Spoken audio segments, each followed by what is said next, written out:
Assalamualaikum warahmatullahi wabarakatuh. Selamat siang. Yang terhormat Ibu Kepala Sekolah SD Negeri 1 Air Satan, yang terhormat Bapak Ibu Guru SD Negeri Air Satan yang cantik-cantik dan tampan-tampan. Yang pertama-tama saya ucapkan terima kasih sudah berkenan untuk menghadiri acara diseminasi menyebarkan pemahaman dan penerapan pengalaman budaya positif dalam pendidikan di modul 1.4 bersama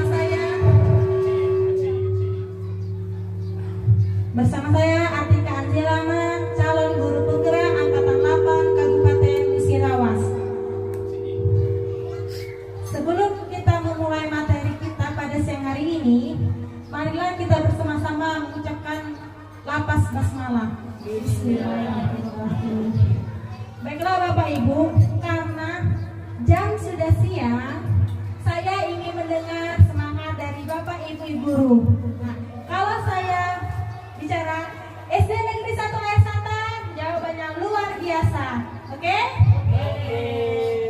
Kita ulang. SD Negeri 1 Air Satan, luar biasa.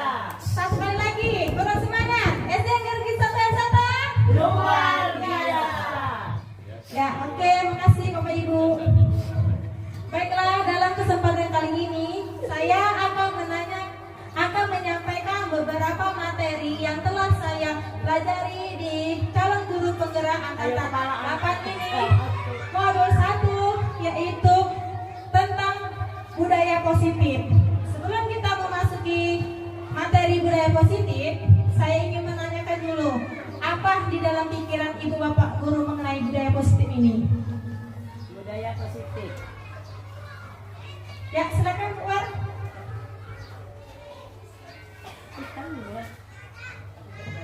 Budaya positif yaitu, misalnya contohnya. Ya, contohnya Tentang budaya yang ada di Kabupaten Sarawak. ya, apa yang di dalam pikiran Ibu tentang budaya positif itu? Budaya positif, budaya yang bermanfaat untuk masa depan anak. Ya, baik. Seperti ini, Bu Eli, silakan. Budaya positif itu adalah budaya itu kebiasaan yang baik atau yang bagus. Jadi kebiasaan yang baik yang kita lakukan setiap hari.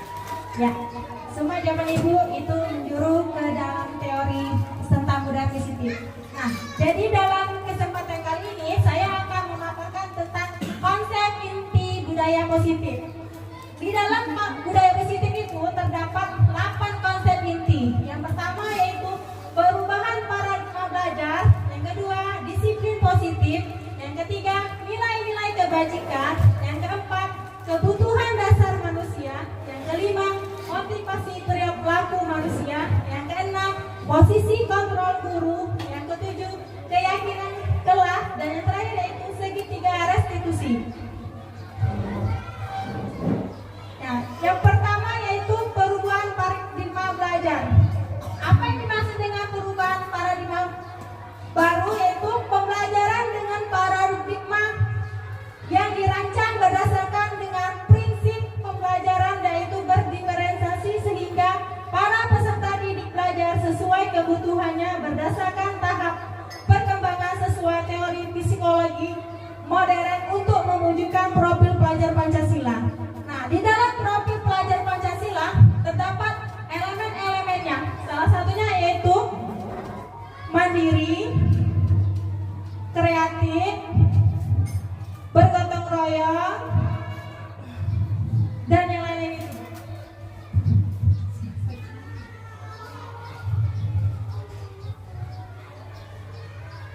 Nah, miskonsep tentang teori kontrol yaitu ilusi guru mengontrol murid.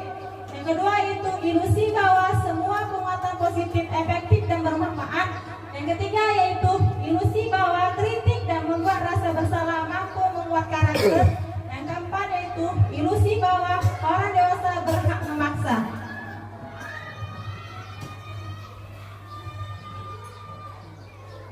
Di bawah ini ada contoh mengenai pendekatan teori kontrol. Yang kolom pertama itu stimulus responnya, yang ke sebelah kanan itu teori kontrol. Coba ibu baca. Silakan baca dulu. Tidak kelihatan. Tidak kelihatan, Bu. Yang pertama yaitu realitas. Itu stimulusnya tentang kebutuhan kita sama. Yang teori kontrolnya tentang kebutuhan kita itu berbeda-beda. Jadi setiap manusia itu ada yang stimulusnya berbeda-beda, ada yang sama. Yang kedua, stimulus responnya itu semua orang melihat hal yang sama. Sedangkan teori kontrolnya setiap orang memiliki gambaran yang berbeda. Nah, selanjutnya kita mencoba mengubah orang agar berpandangan sama dengan kita. Sedangkan di teori kontrolnya yaitu kita berusaha memahami pandangan orang lain tentang dunia. Nah, di dalam disiplin positif itu berasal dari kata disiplina yang artinya belajar.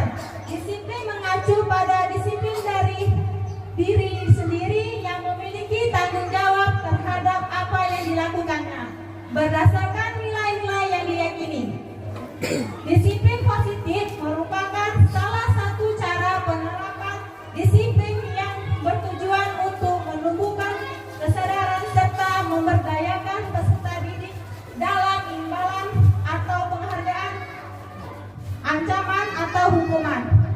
Sebagai pendidik, tujuan kita adalah menciptakan peserta didik yang memiliki disiplin diri sehingga mereka berperilaku mengacu kepada nilai-nilai kebajikan universal dan memiliki motivasi intrinsik dalam perubahan perilaku ke arah yang lebih baik.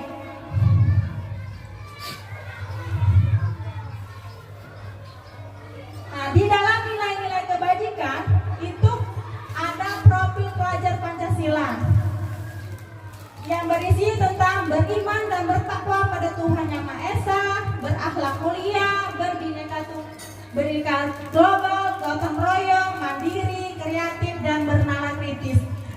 Di zaman era sekarang, kita dituntut untuk mengembangkan profil pelajar Pancasila. Di bawah sebelah itu ada teori lain, IPO Primary Years Program atau PYP, dan keterampilan hidup life skill.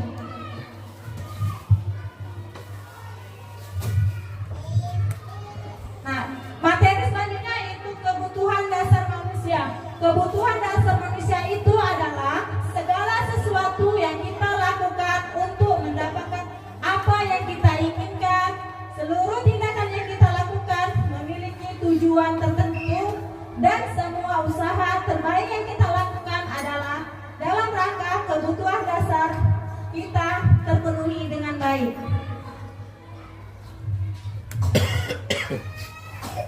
Di dalam kebutuhan dasar terdapat 5 tahapan, 5 elemen. Yang pertama yaitu bertahan hidup. Contohnya dalam bertahan hidup yaitu mengenai makanan, pakaian, tempat tinggal, keamanan, dan kesehatan. Yang poin kedua yaitu kasih sayang dan rasa diterima. Yang termasuk dalam rasa diterima, dipedulikan, berbagi, kerjasama, menjadi bagian dari kelompok. Elemen yang ketiga yaitu penguasaan yang terdiri dari harga diri, keinginan untuk dianggap, memimpin, berprestasi, diakui, dan didengar. Elemen yang selanjutnya yaitu kebebasan yang terdiri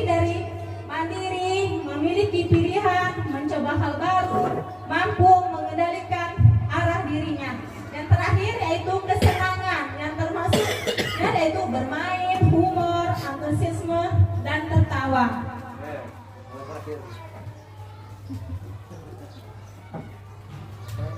Nah, di motivasi perilaku manusia itu terdiri dari ekstrinsik, motivasi ekstrinsik dan intrinsik.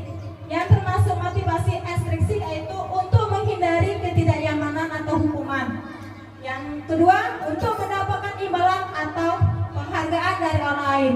Yang termasuk motivasi intrinsik yaitu untuk menjadi orang yang mereka inginkan dan menghargai diri sendiri dengan nilai-nilai yang mereka percaya.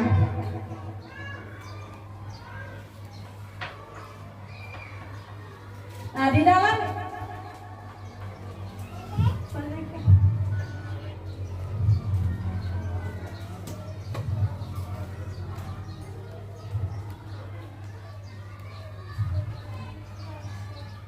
motivasi perilaku manusia itu terdiri dari 3 tahapan, yaitu adanya hukuman, konsekuensi, dan restitusi. Nah, kalian termasuk hukuman yaitu tidak terencana atau tiba-tiba, dan murid tidak tahu apa yang akan terjadi atau tidak dilibatkan. Hukuman bersifat satu arah, terus hukuman berupa hukuman fisik atau hukuman psikis. Sedangkan konsekuensi yaitu terencana atau disepakati sesuai peraturan. Kedua yaitu murid tetap dibuat tidak nyaman. Yang ketiga yaitu sikap guru selalu memonitor murid. Sedangkan restitusi yaitu proses menciptakan kondisi bagi murid untuk memperbaiki kesalahan. Kedua, proses kolaborasi yang mengajak. Posisi kontrol yang terakhir yaitu manajer. Itu posisi yang seharusnya kita lakukan dan sewajibnya yang sebaiknya kita miliki sebagai seorang guru, yaitu sebagai posisi manajer. Kata-kata yang kita ucapkan pada anak yang melakukan kesalahan yaitu Saya kecewa sekali. Nah, apakah kamu tahu kesalahan kamu? Kira-kira bagaimana kamu memperbaiki kesalahan kamu? Nah, itu kata-kata kita sebagai control manager. Di mana itu? Oh, tak kata ini. Nah, di sini ada pertanyaan. Posisi kontrol, apakah aku? Seandainya saya kecewa sekali dengan kamu, itu posisi kontrol kita sebagai apa, Bapak Ibu? Saya kecewa sekali dengan kamu. Yang lain?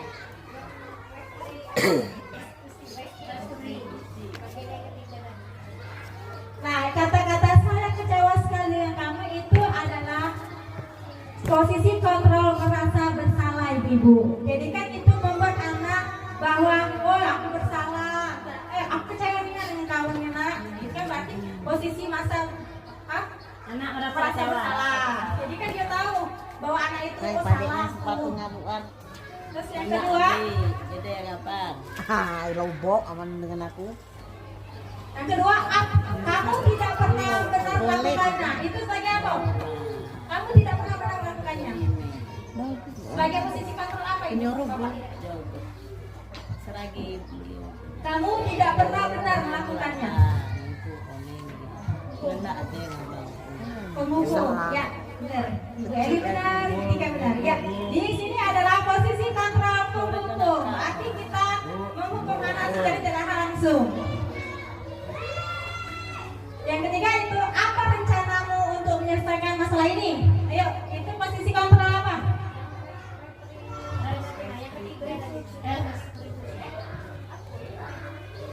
Posisi kontrol ada 5, Ibu. Merasa bersalah, pemukul, teman, pemantau, manajer. Manajer. Ya, benar Ibu Eni. Jadi sebagai manajer, posisi kontrol manajer yang kita lakukan pada rencana kata apa rencanamu untuk menyelesaikan masalah ini. Selanjutnya, Bu Eli. nah ini ada kata-kata ayolah lakukan demi ibu bapak ibu, demi ibu bapak ya.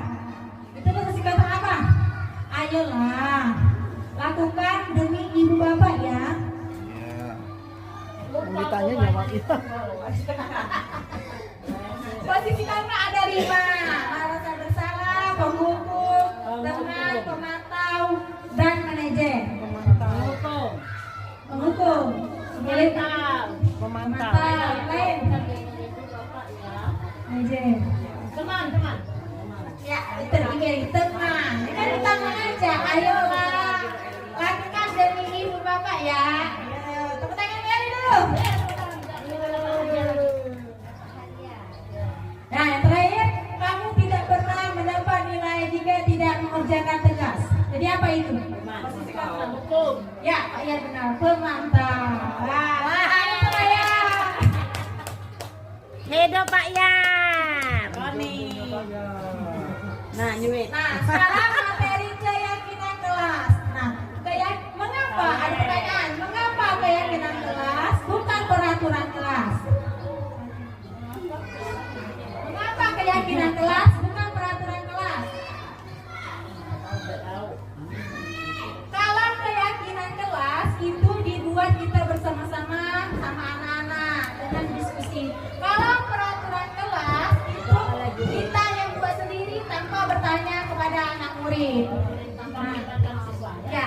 Terus di pembentukan keyakinan kelas ada beberapa tahap, yaitu yang pertama bersifat abstrak, berarti nyata kita bersama-sama dengan anak membuat keyakinan kelas. Yang kedua yaitu berupa pernyataan universal. Yang ketiga yaitu dibuat dalam pernyataan positif. Yang keempat sedikit saja agar mudah diingat. Yang kelima sesuai dengan kondisi kelas dan sekolah sehingga mudah diterapkan. Yang terakhir yaitu semua warga sekolah atau warga kelas dilibatkan saat membuat keyakinan kelas. Nah, sekarang kita kan memasuki tahun ajaran baru. Apakah Bapak Ibu sudah membuat keyakinan kelas? Nah, sebaiknya kita buat keyakinan kelas kita sendiri-sendiri. Ya, kita jadi ada pedoman apabila anak melakukan kesalahan, kita bisa mengoreksi anak itu dari keyakinan kelas kita. Nah, materi yang terakhir yaitu materi segitiga restitusi.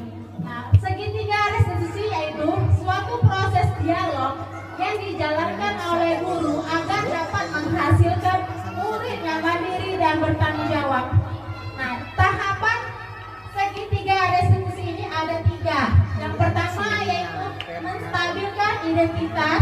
Yang kedua yaitu validasi tindakan yang salah. Yang ketiga yaitu menanyakan keyakinan. Posisi yang pertama yaitu menstabilkan identitas. Berdasarkan prinsip membuat kesalahan adalah bagian dari proses pembelajaran. Nah, yang termasuk dalam menstabilkan identitas itu kata-katanya pertama berbuat salah itu wajar. Berarti kan kita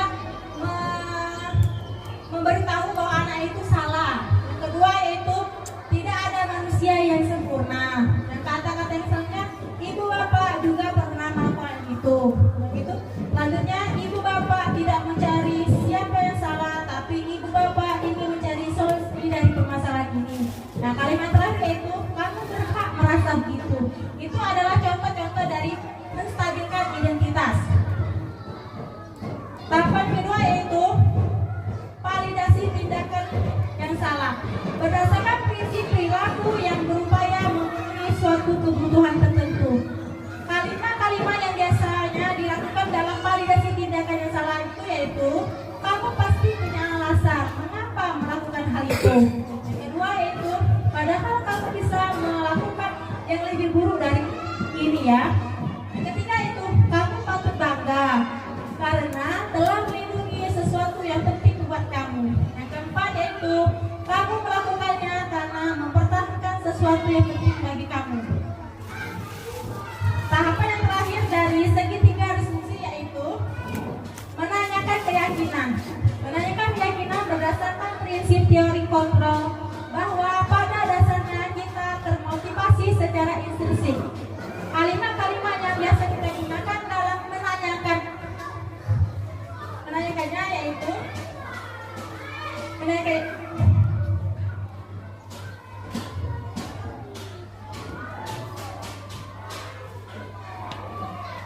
kira-kira itu apakah keyakinan kelas kita? Apakah keyakinan kelas kita? Kedua itu nilai apa yang telah disepakati. Yang ketiga yaitu seperti apa gambaran sebuah kelas yang ideal menurut kamu. Yang keempat yaitu kamu ingin menjadi orang seperti apa. Nah, itulah biasanya kalimat-kalimat tentang menanyakan keyakinan kepada anak murid yang melakukan kesalahan.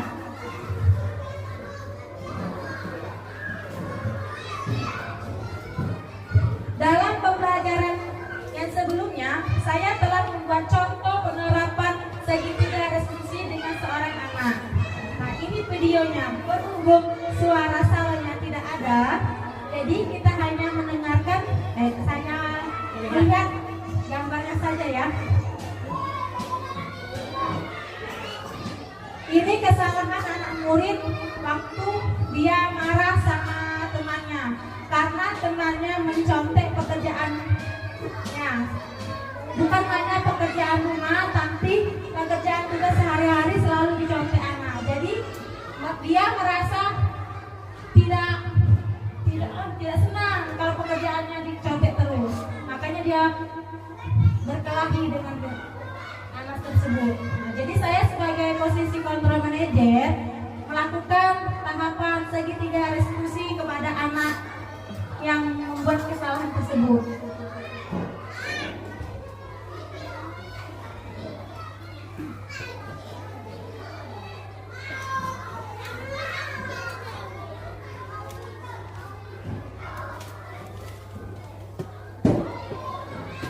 Ya, demikianlah Ibu Bapak hasil diseminasi yang saya sampaikan pada kesempatan kali ini. Semoga bermanfaat bagi Ibu Bapak dan semoga saya berdoanya semoga pendidikan guru penggerak saya bisa berhasil di kemudian hari dan bisa mengangkat nama baik SD Negeri 1 Air Satan. Terima kasih Bapak Ibu. Wassalamualaikum warahmatullahi wabarakatuh. Thank you.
Assalamualaikum warahmatullahi wabarakatuh. Perkenalkan nama saya Ati Pandangan Siva dari kelas A.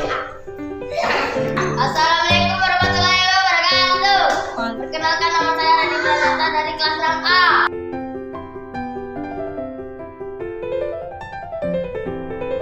Ya, sangat penting. Sangat penting. Ya, sangat penting. Ya. Iya, sangat penting. Ya. Sangat penting. Ah. Ya, sangat penting. Ya.